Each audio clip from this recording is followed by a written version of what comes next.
विगत दिनों हुए सामूहिक दुष्कर्म के मामले में कांग्रेस ने की प्रेस वार्ता। आपको बता दें कि बालाघाट जिले के थाना हट्टा अंतर्गत दुष्कर्म की घटना की गंभीरता को लेकर जिला कांग्रेस कमेटी ने कानून व्यवस्था और महिलाओं बहन बेटियों की सुरक्षा और उनके ऊपर होने वाले अपराधों को लेकर स्थानीय सर्किट हाउस में प्रेस वार्ता आयोजित की और मध्य प्रदेश सरकार पर जमकर बरसी बालाघाट विधायक अनुभव मुंजारे। कहा, मुख्यमंत्री दमखम से साथ कहते हैं कि हमारी बहन हमारी बेटी सुरक्षित है, उनके साथ कभी भी कोई घटना घटित नहीं होगी। सुनिए क्या कहा कांग्रेस ने प्रेस वार्ता के दौरान। एक बहुत ही गंभीर घटना घटित हुई है जिसने पूरी मानवता को, पूरे नारी समाज को शर्मसार किया है। और बहुत ज़्यादा सोचने की बात यह है कि हमारे मध्य प्रदेश की डॉक्टर मोहन यादव जी की सरकार बड़े बड़े दावे करती है। महिला सुरक्षा के मामले में बहुत दावे करने का काम होता है सरकार की तरफ से कि हमारे शासनकाल में महिलाएं सुरक्षित हैं, बेटियां सुरक्षित हैं और कहीं भी चली जाएं हमारी बेटियां, उनके साथ किसी भी तरह का कोई भी कहना चाहिए अपराध घटित नहीं हो सकता।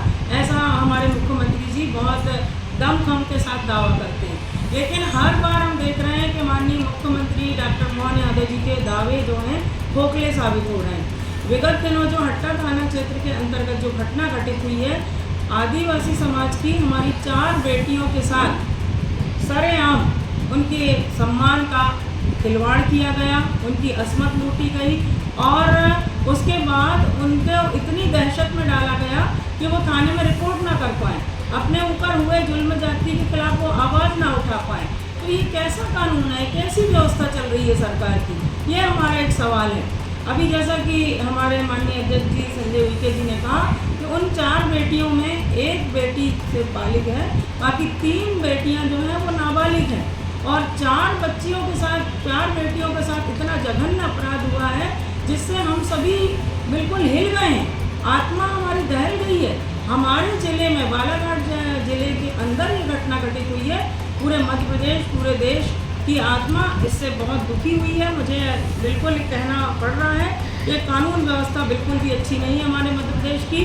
हमारे जो गृह मंत्रालय है वो हमारे प्रदेश के मुख्यमंत्री डॉक्टर मोहन यादव जी के पास है और मुख्यमंत्री के पास अगर गृह मंत्रालय है तब तो कानून व्यवस्था और दुरुस्त होना चाहिए और मजबूत होना चाहिए। महिलाएं सुरक्षित रहना चाहिए, घर में भी सुरक्षित रहना चाहिए, बाहर भी अगर वो जाती हैं अपने कार्य क्षेत्र में काम करने के लिए या कहीं शादी विवाह आयोजन में, कभी रात्रि में लौटने में, आने में, जाने में पूरी सुरक्षित होना चाहिए।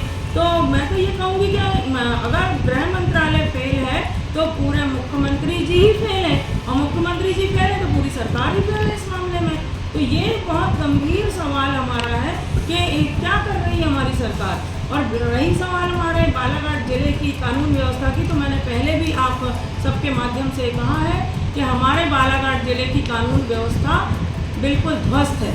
यहाँ पे सरेआम अपराध हो रहे हैं, सरेआम अपराधी अपराध करके भाग रहे हैं, गायब हो जा रहे हैं, लेकिन पुलिस उनको नहीं पकड़ पा रही है। आप देखिए बालाघाट शहर की हम बात करें, जहाँ हम बैठे हुए हैं, यहाँ पर लगातार चोरियों की घटनाएं होती चली जा रही। अब लोगों को इतना भय हो गया है कि वो शादी विवाह का जो भी सीजन इतना महत्वपूर्ण चल रहा है, नाते रिश्तेदारी में बहुत लोगों के शादी विवाह चल रहे हैं, लेकिन लोग घर बंद करके ताला लगा के नहीं जा पा रहे हैं। शहर के जो उपनगरीय क्षेत्र हैं, पटेरा चौकी का इलाका, बूढ़ी का इलाका, सरेखा का इलाका, मोती नगर, नर्मदा नगर, निर्मल नगर, यहाँ पर सरेआम चोरी कर रहे हैं, डकैती कर रहे हैं, चोरी करके गायब हो रहे हैं, पुलिस उनको पकड़ नहीं पा रही है। अभी विगत दिनों हमने देखा कि हमारे पत्रकार भाई के ऊपर सरेआम हमला हुआ। हमारे जो आदिवासी अंचल हैं, भैया बिरसा और परसवाड़ा घाट में, यहाँ के बहुत सारे मजदूर लोग आदिवासी भाई हैं, उसमें गैर आदिवासी भाई भी हैं जो काम की तलाश में पलायन करके बहुत बाहर जाते हैं। बहुत सारी महिलाएं और बहुत सारी हमारी बच्चियां काम के लिए बाहर जाती हैं। बहुत सारी ऐसी घटनाएं घटी हैं कि बाहर जाने के बाद वो बच्चियां गायब हुई हैं, महिलाएं गायब हुई हैं। उनको कई बार ऐसा हुआ है कि एक महिला को कुछ साल पहले दिल्ली में बंधक बना के रखा गया था, घरेलू काम कराया जा रहा था, उसको आने नहीं दिया जा रहा था। तो एक NGO के सहायता से उस बच्ची को दिल्ली से छुड़ा के लाया गया था। फिर अभी कुछ दिन पहले एक राजस्थान में हमारी एक महिला को पुतला कर ले जाया गया और राजस्थान में उन्होंने एक से शादी करा दिया। तो यहाँ से ऐसी महिलाओं को किसी न किसी रूप में लेके जाया जा रहा है। इसमें ज़्यादातर हमारी आदिवासी समाज की महिलाएं, ज़्यादातर हमारी आदिवासी समाज की बच्चियाँ हैं। ठीक उसी तरह से अभी एक 23 तारीख को एक घटना बालाघाट जिले में घटना हुई है, जिसमें मेरे विधानसभा क्षेत्र का ग्राम दुगलई है। और दुगलई एक ऐसा गांव है जहां जो आदिवासी परिवार 19 आदिवासी परिवार रहते हैं, और वो आदिवासी परिवार बहुत पहले से उस गांव में निवास करते हैं। वहाँ सड़क नहीं थी, बिजली नहीं थी, अभी सड़क पहुँची है, बिजली पहुँची है, लेकिन उनकी पूरी आजीविका का जो साधन है वो आजीविका का साधन पूरा लघु वनोपज है। लघु वनज पे संग्रहण करके, उनका विक्रय करके वो अपना जीवन यापन करते हैं और बहुत स्वच्छंद रूप से अपने गांव में वो निवास करते हैं। वहाँ से एक बारात समीपस्थ गांव भगतपुर गोदरी आई हुई थी। भगतपुर गोदरी कुछ बच्चियाँ उस शादी समारोह में शामिल होने आई थी। रात में लगभग शादी समारोह समाप्त होने के बाद 1 बजे करीब वो अपने गाँव दुगलई जा रही थी। जब वो दुगलई जा रही थी तो रास्ते में कुछ युवकों द्वारा, लगभग वो बच्चियाँ 5 बच्चियाँ थीं, उनके साथ एक लड़का भी था, और 5 बच्चियों में एक 9 साल की बच्ची थी, एक बालिग बच्ची थी और 3 बच्चियाँ नाबालिग और थी। तो इस तरह से 4 बच्चियों के साथ समीपस्थ गांव के कुछ युवकों द्वारा सामूहिक बलात्कार उनके साथ रात में लगभग 2 बजे किया गया।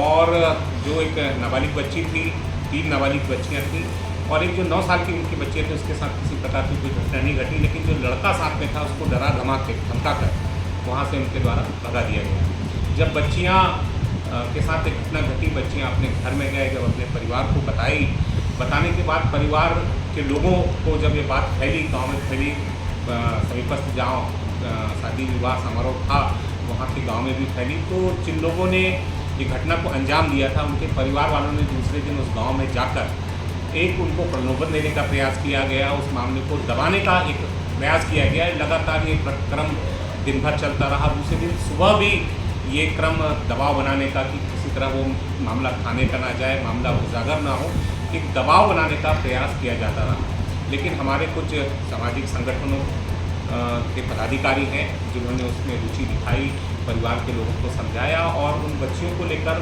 हट्टा थाना आए। हट्टा थाना में जब मामला दर्ज किया गया तो हमारे दिनेश गुरुए जी, हमारे अंकित गुरुए जी वहाँ पहुँचे और जब पूरा दबाव बनाया गया तो पुलिस ने मामला दर्ज किया और उन बच्चों को सहायता पहुँचाई और जो आरोपी थी उनकी गिरफ्तारी 7 लोगों की लगभग पुलिस ने की। ये घटना जो है बहुत निंदनीय घटना है, बहुत विभत्स घटना है। मैं इसकी वंदना करता हूँ और सरकार से हम ये मांग करते हैं कि जो पीड़ित परिवार है उस पीड़ित परिवार को एक सुरक्षा सहायता मुहैया कराई जाए, क्योंकि वो कैसे सघन जंगल में रह रहे हैं। जिस तरह से आरोपियों द्वारा उनको घटना के बाद बार बार दबाव बनाया गया, FIR के बाद, गिरफ्तारी के बाद, हो सकता है उनके परिवार के और भी लोग हैं जो उन पर दबाव बनाए, डराने धमकाने का काम करें। इसलिए हम सबसे पहले तो हमारी ये मांग है कि उन लोगों का जो मामला है फास्ट ट्रैक कोर्ट में चले और फास्ट ट्रैक कोर्ट में चलने के बाद उनको कड़ी से कड़ी सज़ा दिलाने में सरकार पूरी की पूरी भूमिका हो। साथ में उनको सुरक्षा व्यवस्था कराई जाए और उनको एक मनोवैज्ञानिक चिकित्सा परामर्श की ज़रूरत है। उन बच्चियों को, जो बच्चियाँ बहुत नाबालिग हैं, तो उन बच्चियों को चिकित्सा परामर्श सुविधा भी सरकार उपलब्ध कराए। साथ में उनको जो आर्थिक सहायता की भी ज़रूरत है, क्योंकि बहुत पीड़ित परिवार हैं, गरीब परिवार हैं, आगे केस लड़ना है, उनको आगे न्याय की लड़ाई लड़ना है, तो उनको ये सहायता सरकार की तरफ से हम मांग करते हैं कि सरकार उनको ये सहायता दे। लेकिन हम लोग जो सामाजिक संगठन हैं, कि जो घटनाएं बार बार हो रही हैं, इन घटनाओं